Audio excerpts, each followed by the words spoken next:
Iniciar o debate, estamos aqui com o Carlos Augusto Calil, professor do Departamento de Cinema, Rádio e Televisão da USP.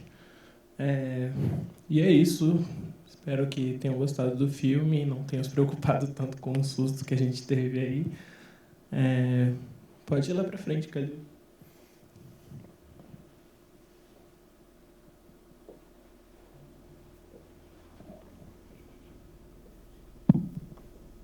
Boa noite. Eu acho que foi a sessão mais emocionante. Já teve. Precisa? Enfim, foi a sessão mais emocionante que esse filme já teve, com certeza absoluta. Ele é uma comédia, como vocês percebem, com uma mão leve, feita com mão leve, mas isso não significa frivolidade. E, enfim, essa interrupção foi bastante estranha, digamos assim.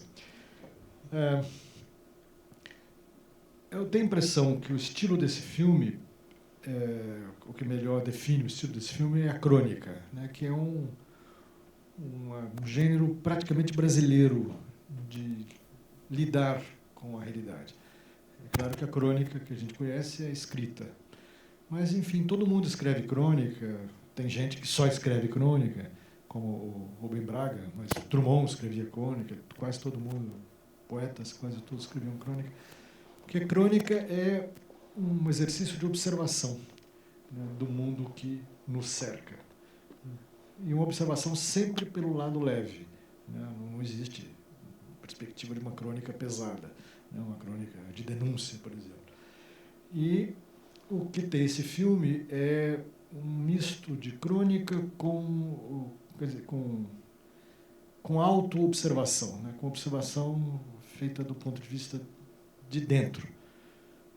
Ao contrário de muitos filmes brasileiros, em que o cineasta se coloca do lado de fora e fala de uma realidade que não é a dele, e isso às vezes funciona e muitas vezes não funciona, né? Esse filme não, esse filme eles falam de dentro. Aquela realidade é uma realidade que eles vivem, né? Inclusive muitos deles, dos autores do filme. O filme tem 3 autores, o Davi Neves, o Joaquim Vaz de Carvalho e o Carlos Moleta, que são... O Davi Neves é o diretor e argumentista, e os outros 2 são produtores e roteiristas. E estão todos no filme. Um ponto bem significativo também desse filme é quando, no final dos agradecimentos, fala que o filme tem fulano, ciclano, beltrano e muitos amigos. É um filme feito entre amigos, né? Entre amigos e amigas, porque as mulheres também fazem parte desse hall. Os ambientes são todos que eles frequentam, os restaurantes que eles frequentam, as casas que eles frequentam, as casas das personagens são casas verdadeiras no Rio de Janeiro. O filme é muito pobre, o filme não tem nenhuma cenografia particular, não tem nenhum estúdio, né? A câmera é 16 milímetros, quer dizer, o filme foi feito em 16 milímetros por questões econômicas, né? Depois foi ampliado para 35 para ser exibido nos cinemas, né? Porque os cinemas nunca exibiam filmes de 16 milímetros, né? Nunca exibiram. Então é uma produção entre amigos, uma ação entre amigos, né? Modesta, né? E muito, eu ia dizer verdadeira, mas não tem nada verdadeiro no cinema, quer dizer, muito autêntica, digamos assim. Eles estão falando, né, de alguma coisa que eles conhecem, né? Aquela personagem bêbada, eles conhecem, a mulher, enfim, que procura o amor ainda, que tenta manter o amor. E o que eu percebo no filme de diferença, qual a diferença dele de uma comédia de costumes do século XVIII, por exemplo, típico de quem trai quem, enfim, como é que são as relações de grupo, né, de um grupo fechado. É que se passa também na classe alta, mas não tem os meninos. O que faz a diferença desse filme são os meninos. Ou seja, uma observação do outro lado da rua, e sobre a qual, sobretudo o Davi Neves, tem um olhar muito terno, né? Eles são vistos com muita ternura, com muita compaixão. Em geral, as personagens são vistas com compaixão. Eu não vejo ninguém julgando ninguém. Enfim, eu acho que, nesse sentido, a personagem do Chico é emblemática, porque ele observa, participa e não julga. Está sempre presente, serve de apoio, serve de consolo, né? Nunca deixa de observar criticamente. Tanto é que ele é chamado no grupo de o crítico. Mas a crítica dele não é uma crítica, enfim, demolidora ou, enfim, destruidora, né? Ele é o olhar crítico, aqueles que, quando você precisa saber o que é que está acontecendo de verdade, quem tem é ele. Então eu vejo esse filme como uma crônica, uma comédia.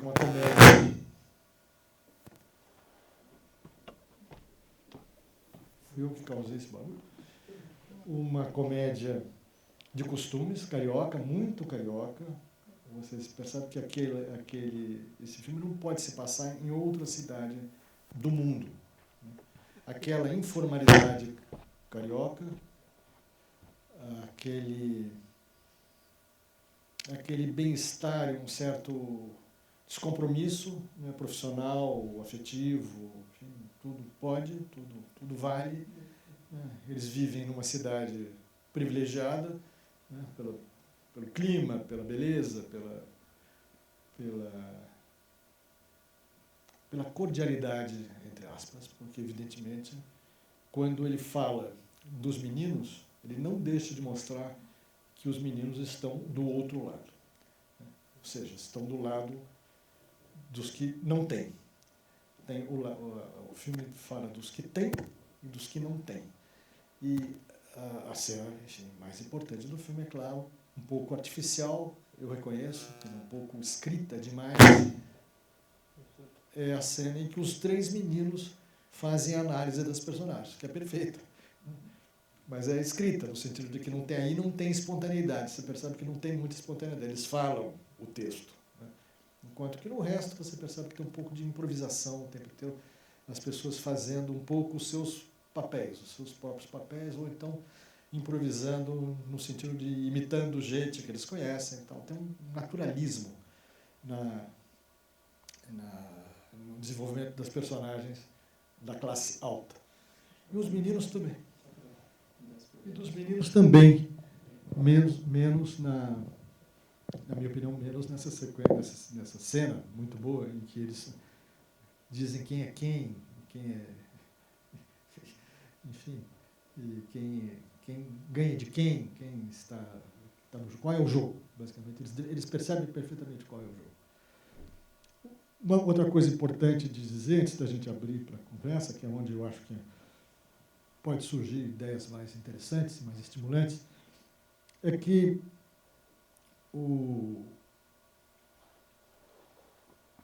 esse filme foi bem sucedido no objetivo dele, no objetivo modesto dele. Barato, ameno, leve, de autocontemplação. E ele teve o objetivo dele cumprido, então ele se desdobrou em outros filmes.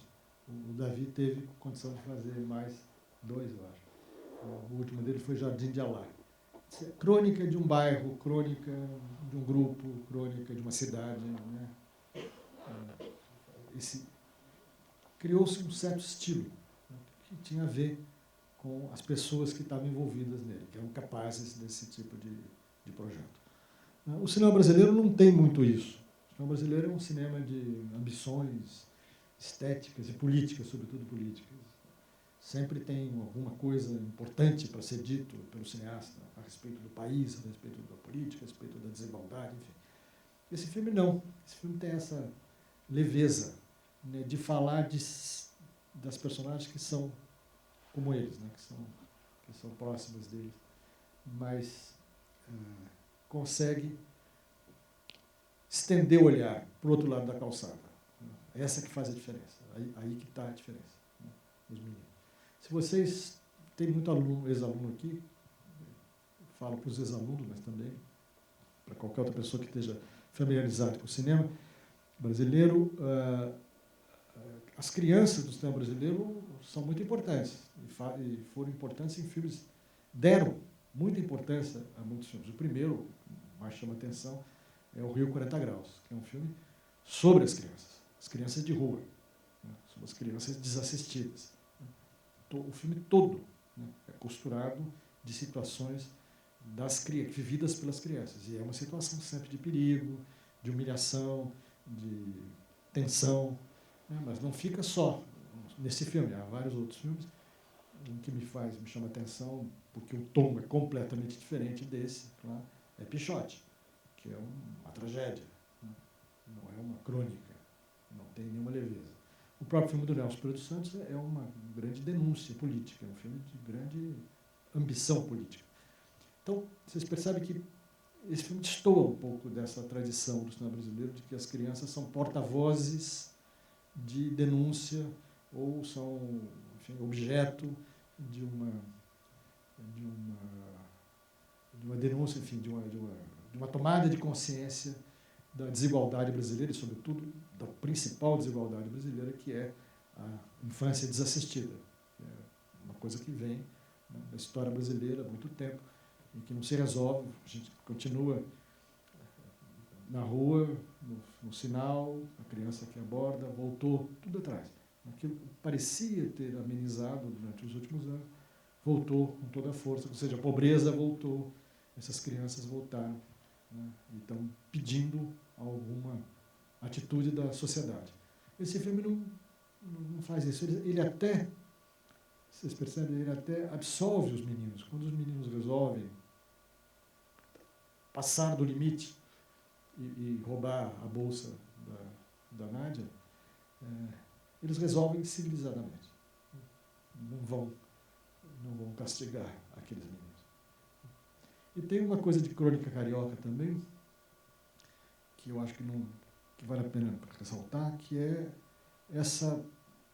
primeiro essa questão de que a música está presente o tempo inteiro. Você tem uma canja do Nelson Cavaquinho num bar, por exemplo. Isso também remete a um filme brasileiro importante do grupo deles, do grupo de cinema novo, que é o Nelson Cavaquinho do Leon Richman, que é uma pequena joia. E o Nelson Cavaquinho está lá numa canja num bar, num boteco. Né? Assim, você passa, vai tomar uma birita e, de repente, encontra com o Nelson Cavaquinho. Isso era verdade. No Rio de Janeiro, essas coisas aconteciam. Podia ser o Nelson Cavaquinho, mas podia ser outro. Podia ser o Cartola, por exemplo. Essas coisas você trombava com artista popular. E essa, eu diria, permissividade, né? essa porosidade entre classes sociais, que em São Paulo é impossível. Eu acho que na maioria das cidades brasileiras é impossível. No Rio tem essa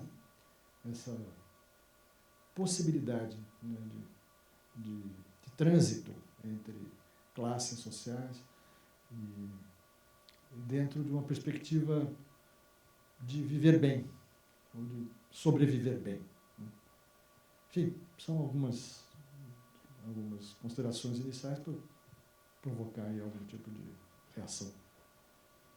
Professor, então, talvez para começar, queria perguntar um pouco sobre você falou que é um filme bastante barato, feito entre amigos, etc.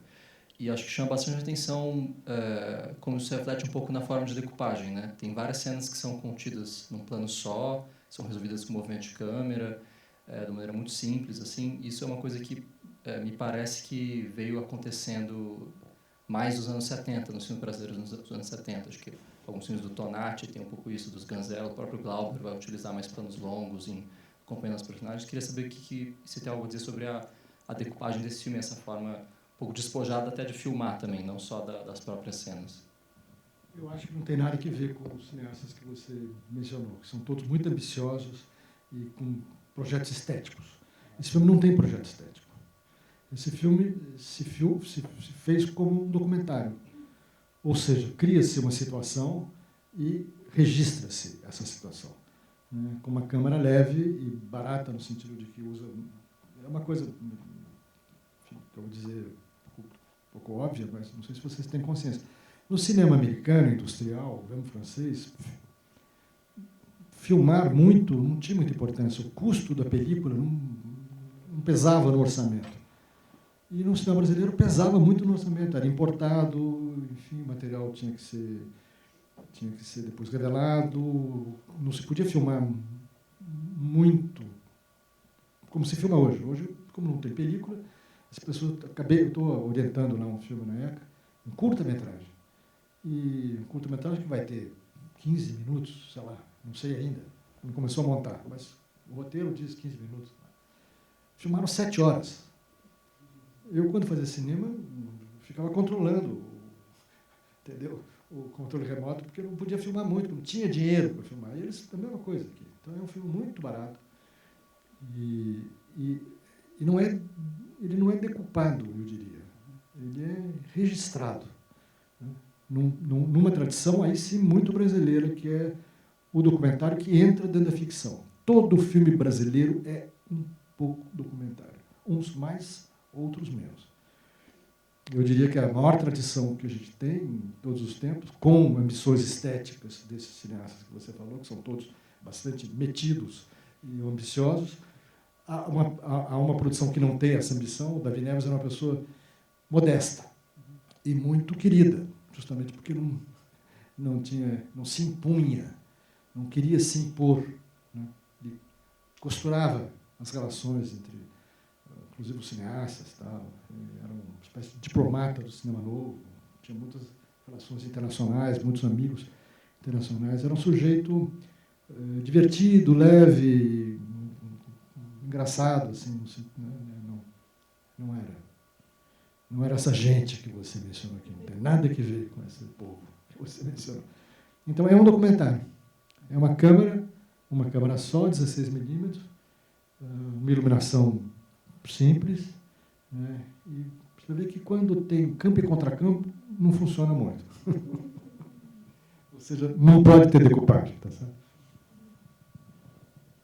Uma dúvida que me ficou é sobre esse diálogo relacional entre as classes sociais no cenário carioca que se passou no filme.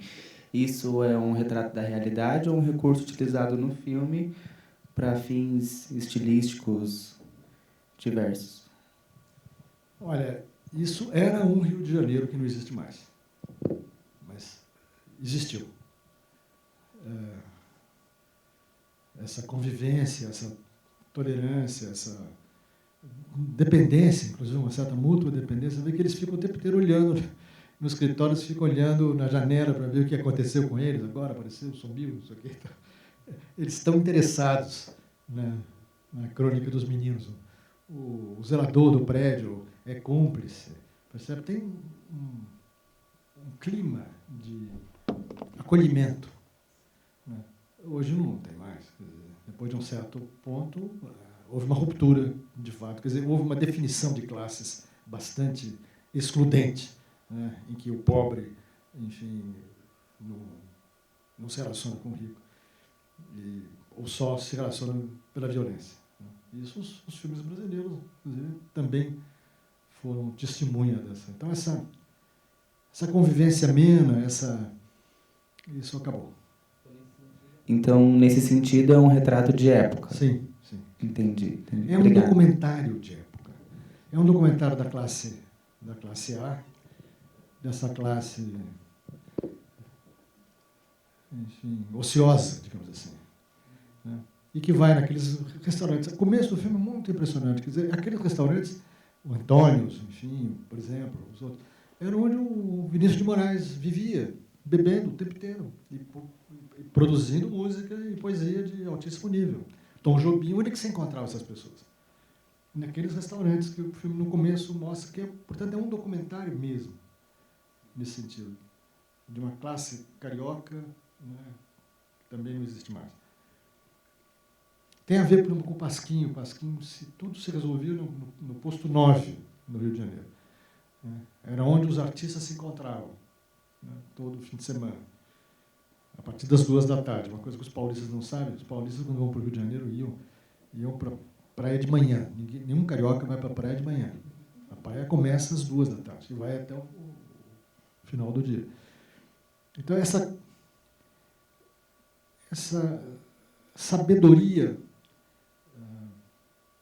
social, né, essa se perdeu.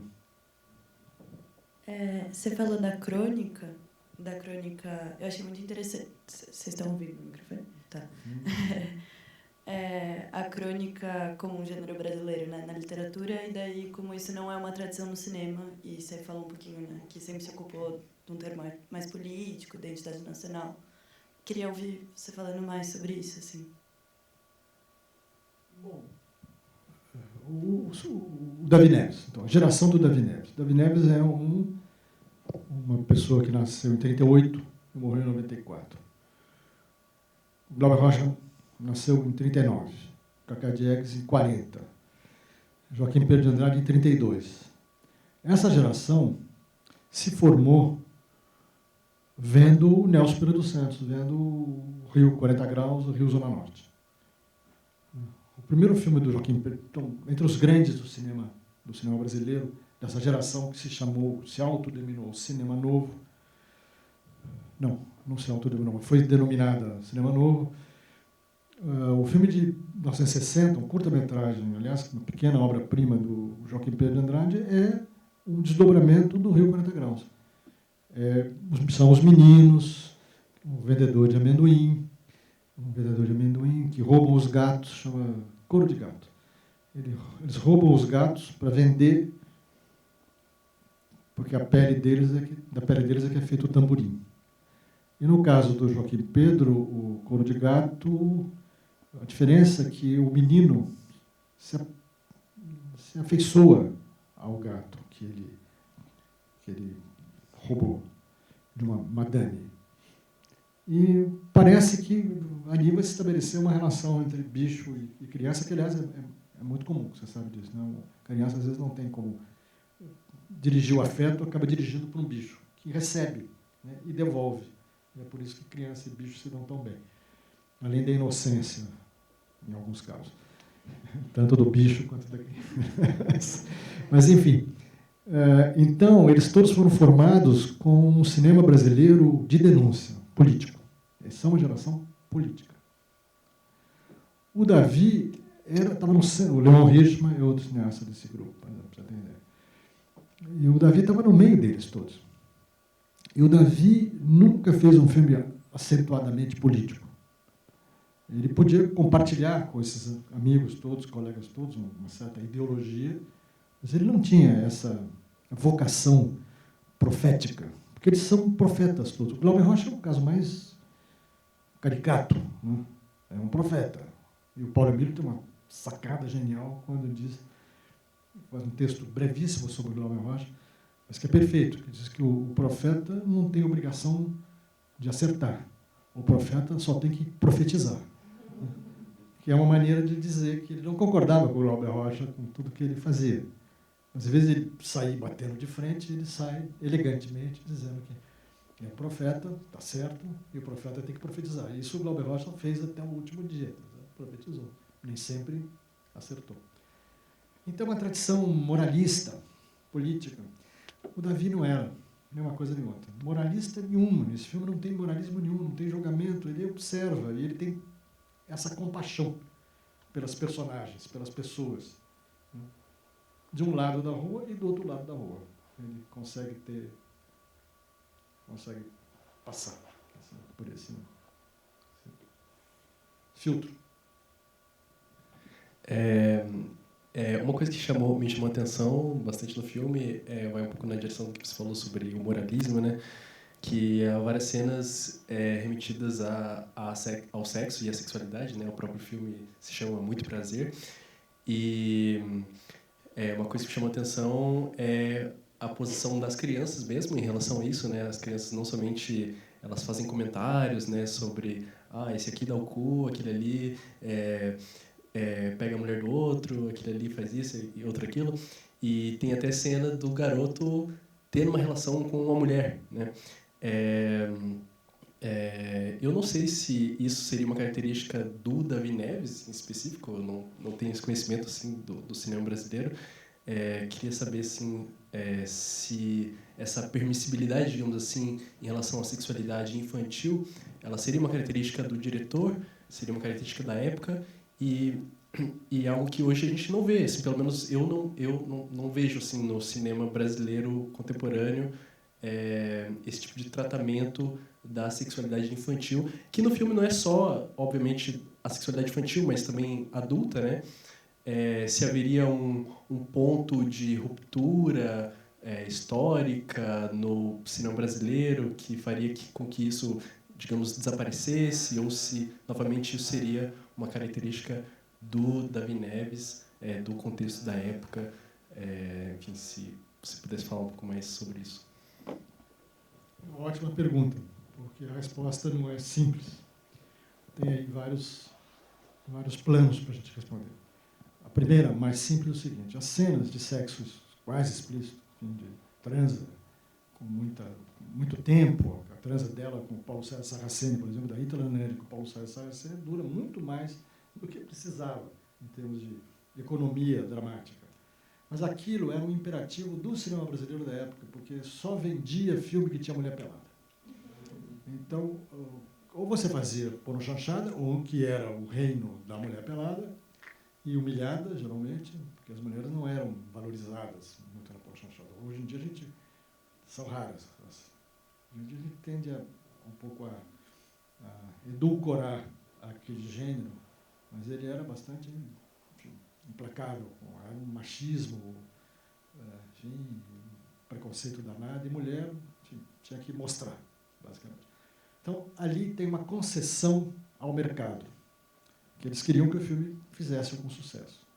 E essas, por exemplo, eram fotos que você podia colocar na vitrine do cinema e atrair um tipo de público que gostava, né? Geralmente homem, né? De pequena classe média, que queria ver mulher pelada. Então, isso é uma concessão.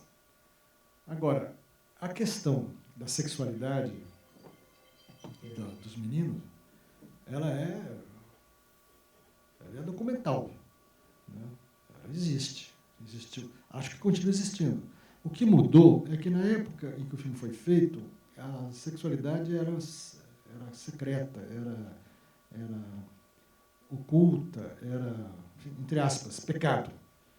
Hoje em dia, com qualquer criança tendo um celular na mão, podendo acessar vídeo pornográfico, esse gosto, né, essa atmosfera de transgressão deixou de existir. Por que o cinema encaretou muito em relação a essa época? O cinema brasileiro, mas não é só brasileiro, internacional.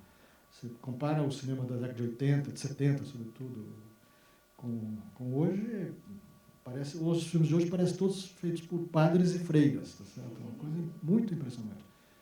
Porque não é mais o erotismo.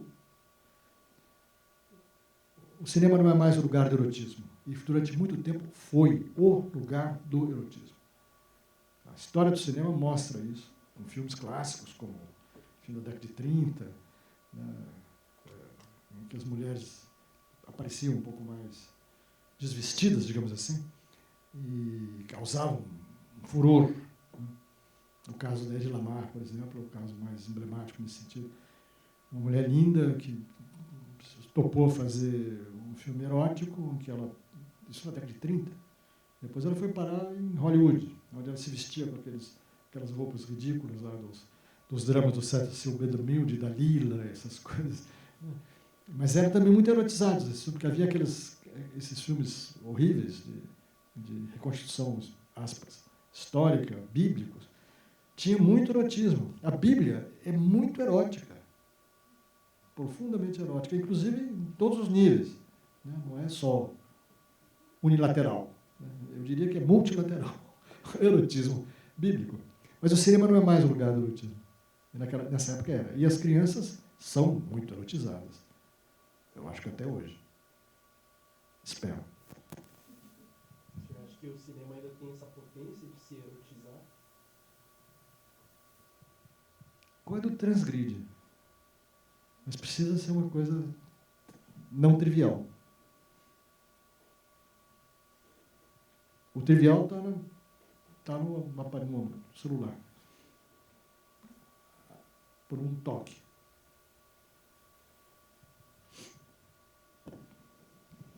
Boa noite.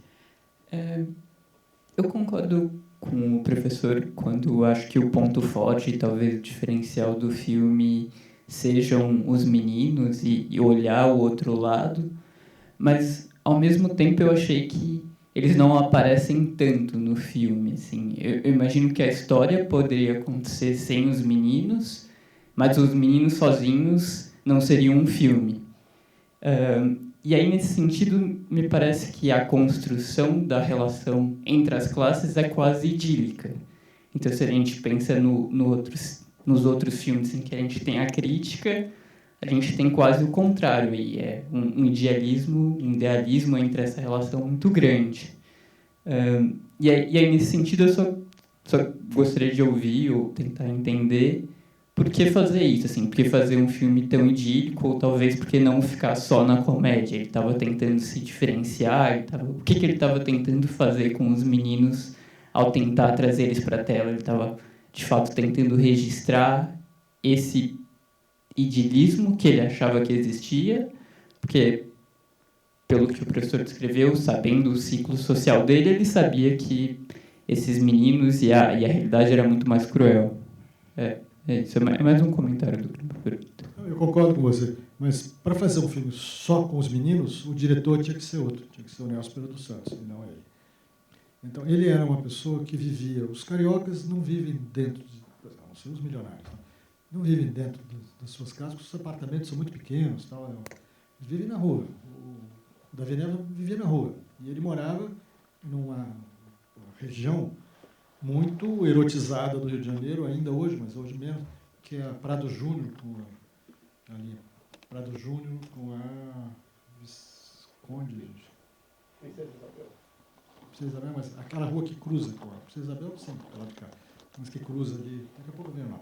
Enfim, que é um lugar de inferninho. Ele morava no centro dos inferninhos. Então, ele vivia na rua, e com quem ele convivia? Não era com cineasta. O cineasta, cada um estava na sua vida burguesa. Ele tinha uma vida anti-burguesa. Ele vivia com bêbado, convivia com morador de rua, criança de rua. Ele tinha esse ambiente social natural. Só ele tinha. Os outros todos tinham uma vida burguesa. Podia ser pequena burguesa ou mais alta, mas era burguesa. Então, digamos, o roteiro, o argumento é dele, o roteiro não é dele. O roteiro, eu conheço os dois roteiristas. Tal. O roteiro tem muito dos roteiristas nessa crônica simpática da boemia. Vamos definir uma linha, que eu faço para os alunos sempre, eu faço esse exercício. Define o filme em uma linha. Né? Storyline. Qual é o storyline? Eles têm dificuldades, escrevem, fazem paráfrases complexas. Tal. Qual seria o storyline desse filme? É uma crônica amena, simpática, né? Cordial, literalmente, né? Da boemia carioca. Uma boemia também muito peculiar. Então, é um filme enraizado. Aonde? Na Zona Sul. Não é na Zona Norte. Aqueles meninos são meninos da Zona Sul, quer dizer, atuam na Zona Sul, não sei onde eles moram. O filme não está preocupado com isso. Mas o filme inclui, essa realidade entra. Se não fosse isso, o filme seria uma comédia do século XVIII transplantada para o século XX, que é uma intriga amorosa, quer dizer, jogos de intriga amorosa, melhores ou piores, dependendo de quem escreve, tá? Mas, enfim, que é o teatro do século XVIII, o teatro francês do século XVIII é isso, intrigas da corte. Nós estamos numa corte. Eles são privilegiados. Claro, não são milionários, mas eles são, quer dizer, são profissionais liberais bem-sucedidos, com uma vida tranquila. Você não percebe em nenhum momento questão de falta de dinheiro. Ninguém fala em dinheiro. Essa questão não existe. Quem não tem dinheiro são os meninos, que tem que se virar.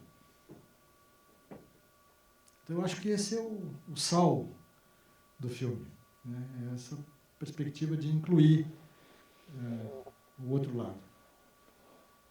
Sem fazer disso militância, sem fazer disso projeto político, sem fazer... documental, é uma observação. A crônica é observacional. Esse filme é observacional. E é um documentário. Pode parecer um paradoxo, mas se você pensar bem, não é um paradoxo. É um documentário encenado. Mas é um documentário. Os meninos que atuam, eles são de fato meninos de rua? Não, um deles é filho de um cineasta. Um chama Elias São Paulo, filho do Olney São Paulo. Não. Provavelmente um deles seja. Eu fico imaginando, não sei. Um deles seja mesmo recrutado na rua, é possível. Mas não é.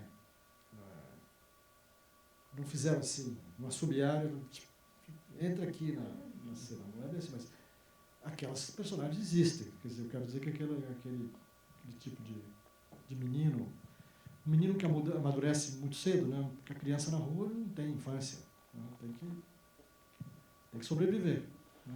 Tem essa malícia, né? Que vai inclusive para o lado erótico, não apenas, mas também. A vida, né?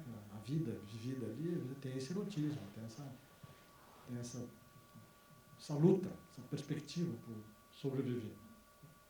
Com as alianças e outra coisa que o filme tem, então, se tem uma aliança tácita entre essa alta burguesia simpática aos meninos, tem também o lado reverso, aquele sujeito que é o assistente, sabe, que está vestido de branco, que é provavelmente um médico residente, sei lá. Ele não tem nenhuma simpatia e nenhuma ternura e nenhuma compaixão por aqueles meninos. Ele quer falar o que ele quer, porque os meninos também não têm dinheiro. Então ele vai lá reclamar de um carro todo estropiado, ele vai reclamar de um amassado. E aí vem os policiais. Você percebe ali, é interessante, vem os policiais que querem dar o duro, mas aí o pessoal ameniza, tal, não, peraí, tal, negocia. O Rio de Janeiro é assim. Era assim. Você negociava as coisas pessoalmente, então não era duro. Hoje em dia é bem mais diferente. Então tem os duros e tem os mas existe, esse lado existia. Professor, sobre essa coisa da crônica, eu achei engraçado porque esses dias eu estava lendo umas crônicas do Nelson e tinha uma que falava sobre do Nelson Rodrigues, sobre a festiva, que ele chamava a esquerda progressista, e, se eu não me engano, ele falava sobre o Antônimos, que é esse bar que aparece no negócio. E eu acho que era ela era bastante... Era uma crítica bem fervorosa assim, a essas pessoas. E eu achei interessante que, como é um retrato meio de dentro, como você falou, assim, ele é meio auto-irônico e eu sinto que não existe... Eu acho que nunca tinha visto um filme no cinema brasileiro, talvez Todas as Mulheres do Mundo, que é um pouco auto-irônico assim, também. Mas se isso é uma coisa da década de 70, ou se essa geração ela foi estabelecendo essa ironia com o tempo, assim, ou não sei se eu não faço claro, mas porque, enfim, eu não sei se é um primeiro filme que isso acontece, ou, sim. Então, esse pessoal seria taxado pelo Nelson Rodrigues de esquerda festiva. Sim. Gente que, enfim, tem consciência de classe, às vezes leve, mas tem, cuja opinião é progressista, mas que está no bar tomando uísque, no melhor restaurante do Rio de Janeiro, comendo do bem e do melhor, tomando o melhor uísque. Essa é a esquerda festiva. Agora, não esquecer que o Nelson Rodrigues é um moralista. Esse filme é um filme imoralista. É o anti-Nelson Rodrigues.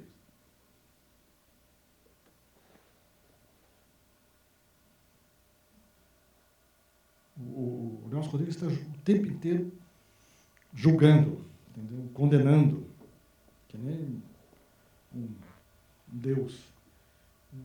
Isto vai para o inferno, isto vai para o céu. Então, não sei quem é que vai para o céu. Só o Fluminense, talvez, que fosse para o céu dele. Enfim, mas ele condenava todo mundo. Esse filme, então, só que eu falei, a elite carioca, a melhor elite carioca, estou falando de Antônio Carlos Jobim, Vinícius de Moraes, entendeu? Grandes poetas, o Paulo Mendes Campos, Otto Lara Rezende, grande escritor, não era meu amigo, mas era um bom amigo. Viviam no Antônio, entendeu? Nesses restaurantes, nesse circuito, entendeu? Que era muito agradável mesmo. Eu jantei uma vez lá com o Antônio Carlos Jobim. E conheci uma figura que a gente não conhece pela música, porque ele era um erudito de língua. Ele falava inglês perfeitamente, sabia de língua inglesa, de língua portuguesa, coisas que eu não vi, entendeu? Em gramáticos, entendeu? Além das outras manias que ele tinha, por exemplo, de bicho e tal. Era uma figura fascinante, era uma personalidade fascinante. Essas personalidades fascinantes viviam nesse circuito. O filme é rebaixado. Veja bem, não é a grande arte, é a pequena arte. Nesse sentido, eu acho muito simpático também. Entendeu? Então, eu não ia colocar uma personagem como o Antônio Carlos Jobim, porque então ia ficar todo mundo perplexo. Ele bota gente normal, entendeu? Gente simples, gente com defeito, gente igual a gente. Ele não fez uma coleção de gênios no filme dele. Podia ter feito, porque caberia perfeitamente também. Mas não é. A arte do David Neves era uma arte rebaixada. Conscientemente rebaixada. Ele não era barroco, por exemplo. O cinema brasileiro mencionou tudo barroco, entendeu? Glauber Rocha, Rogério Sganzella, tudo. Gente, a maior tradição, né, do barroco. Ele não era nada barroco. E vivia bem, sem ser barroco. Conseguia viver bem. E era muito querido, tinha muitos amigos. O Bernardo Bertolucci adorava ele, por exemplo. O Truffaut adorava ele, para dizer, não dos brasileiros. Entre os brasileiros ele era muito querido, uma espécie de união, assim, de polo de elo de ligação entre todo mundo, cada um com as suas diferenças. Mas ele era muito querido, uma pessoa agradável, com a qual você tinha prazer. Outra coisa, você falou em muito prazer, ele foi embora, infelizmente. O muito prazer não está no sexo no filme. O muito prazer é uma expressão que você fala socialmente, do convívio. O muito prazer do filme é do convívio, não é do sexo. Eu esqueci de falar isso para ele. Na resposta à pergunta dele.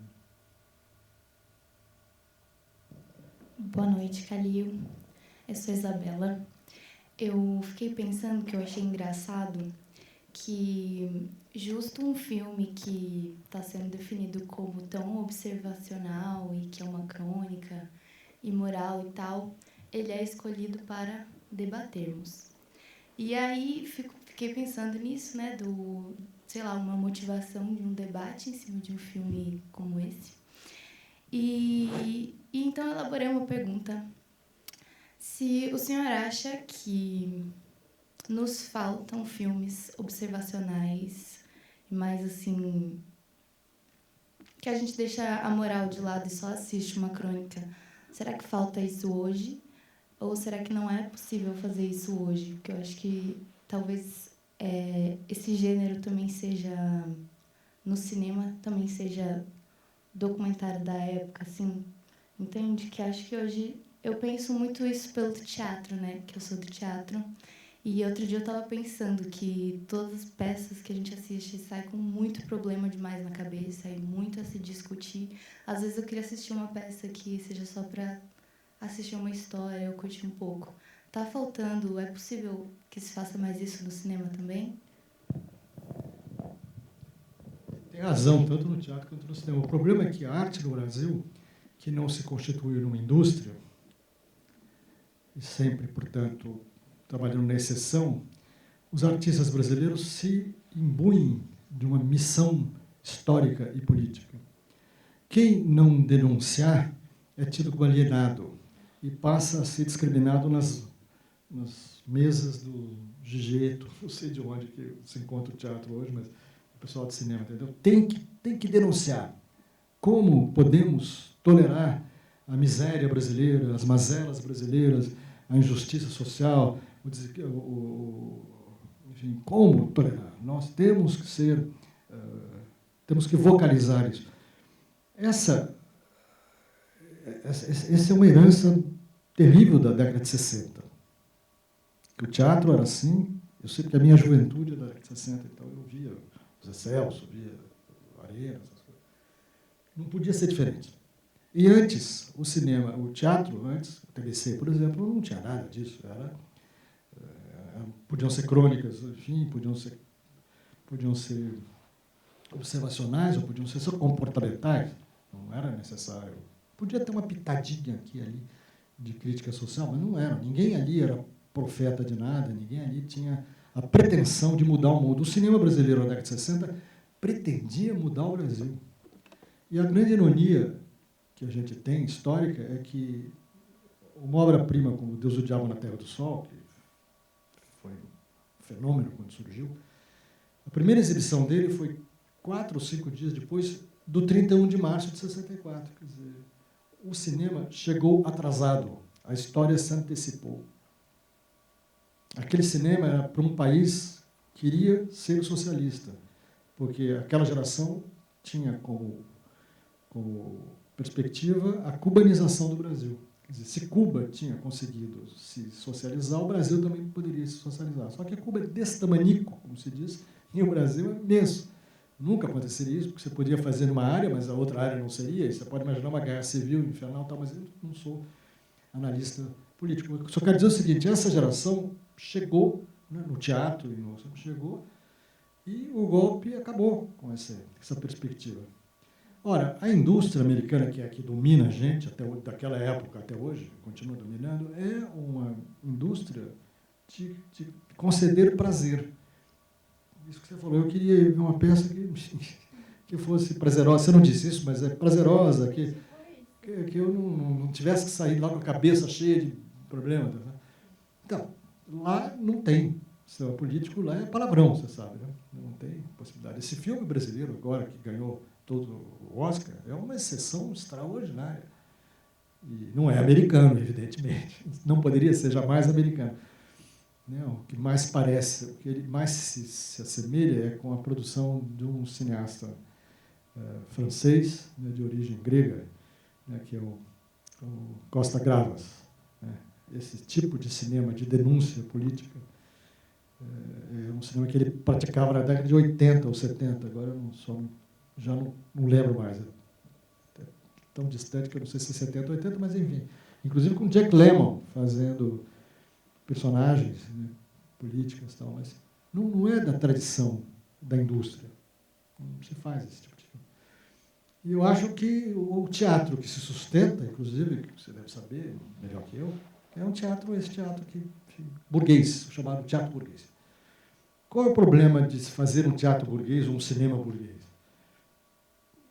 Dentro da indústria não é nenhum. Na exceção, fora da indústria, que tem problema, que tem que ser original, que tem que ser desconstrutivo, que não pode ter diálogo bem feito, que as pessoas o ator tem que gritar, tá certo? Não pode falar. Mas hoje em dia virou uma caricatura dos anos 60. Nos anos 60 cabia esse tipo de fantasia política. Hoje em dia é pura, o que eu vou dizer para você, pura... Ou é autocomiseração, ou é pior que isso. É autoflagelo. Eu penso, por exemplo, no Fagundes. Fagundes tem uma coisa que eu admiro muito. Ele faz peças que se sustentam no público. Isso é um fenômeno extraordinário no Brasil, porque tudo hoje depende do governo. Ou seja, toda a arte brasileira hoje é dominada pelo governo. É domesticada. E a arte domesticada é a coisa mais chata do mundo. A arte só interessa quando ela, justamente, ela é contra. É do contra. Ela tem que ser do contra. Senão, o que interessa? Ele faz um teatro burguês que não usa Lei Rouanet. Isso é revolucionário hoje no Brasil. O público vai, o público fica depois para conversar com ele, ele também encontrou um jeito de... Claro que ele é um galã, fazer, bater a televisão, mas a televisão é indústria. E graças a Deus é uma indústria nacional. A Globo pode ter todos os defeitos do mundo, e tem, políticos, mas é uma indústria nacional. Você prefere ser colonizada completamente, inclusive para a televisão? Agora estamos sendo colonizados para a televisão. Antes eram colonizados apenas pelo cinema. O teatro não pode nos colonizar porque o teatro estrangeiro não vem para cá. As peças podem vir, mas... E aí tem sempre o ator brasileiro, o diretor brasileiro, então tem a nossa contribuição. Então, o teatro não nos coloniza, nem pode nos colonizar. Mas a televisão que não nos colonizava, porque a televisão era um fenômeno nacional, hoje substitui Hollywood, sem desaparecer Hollywood. Então, nós somos colonizados pelo cinema e pela televisão, que são as séries, etc. Que está desfigurando completamente toda a ecologia, uma palavra, eu acho idiota, mas, enfim, ecologia... Idiota nesse contexto aqui nosso, né? Ecologia do meio audiovisual. Parece um pouco pernóstico. Então, que bom ter prazer, que bom poder sair do cinema satisfeito, né? Ou do teatro. Sendo que eu estou dizendo que não pode ser só isso. A questão do cinema marginal ou do teatro marginal se coloca, Nova York, por exemplo, é óbvio, porque existe o mainstream. Por que existe off-Broadway? Porque existe Broadway. Quando só existe off-Broadway, ninguém aguenta. O cinema brasileiro marginal não durou muito, por quê? Porque ninguém aguenta aquilo. E não tem o contraponto. Não tem o cinema. Qual é o cinema mainstream? Vai dizer que é ainda estou aqui? Que ótimo. Se esse é o cinema mainstream, parabéns, tá certo? Porque é um cinema mainstream bastante, enfim, poderoso, né? Politicamente, enfim, esteticamente poderoso. Aí que vão dizer, mas é conservador. Tem gente que torce o nariz do filme porque o filme é conservador. Agora, ele não teria feito 5 milhões de espectadores no Brasil, o que é um fenômeno, nem teria ganho o Oscar de filme estrangeiro se ele fosse experimental. Então, é preciso ter o contraponto, né? Sem o contraponto não funciona. Não, eu queria pontuar uma coisa bem rapidinho, assim, meio para voltar na pergunta da crônica, mas para complementar o que ela falou, que pontuar que ser um cinema amoral, né, enfim, essa coisa observacional não significa que é apolítico, né? Esse filme não é apolítico de maneira alguma. Ele só não é panfletário, sei lá. Não é explicitamente político. Assim como a crônica, tipo, tem muitas crônicas, a maioria das crônicas são políticas, mas elas só não são grandiloquentes, assim, né? Acho que tem essa questão. Não é porque é político que você tem que ser moral e desprazeroso. Enfim, acho que não. Eu estou fazendo caricatura, claro. Mas é que a caricatura é mais didática. Você tem razão. Tudo pode ser político, em maior ou menor grau. Qualquer atitude da arte pode ser política. Agora, tem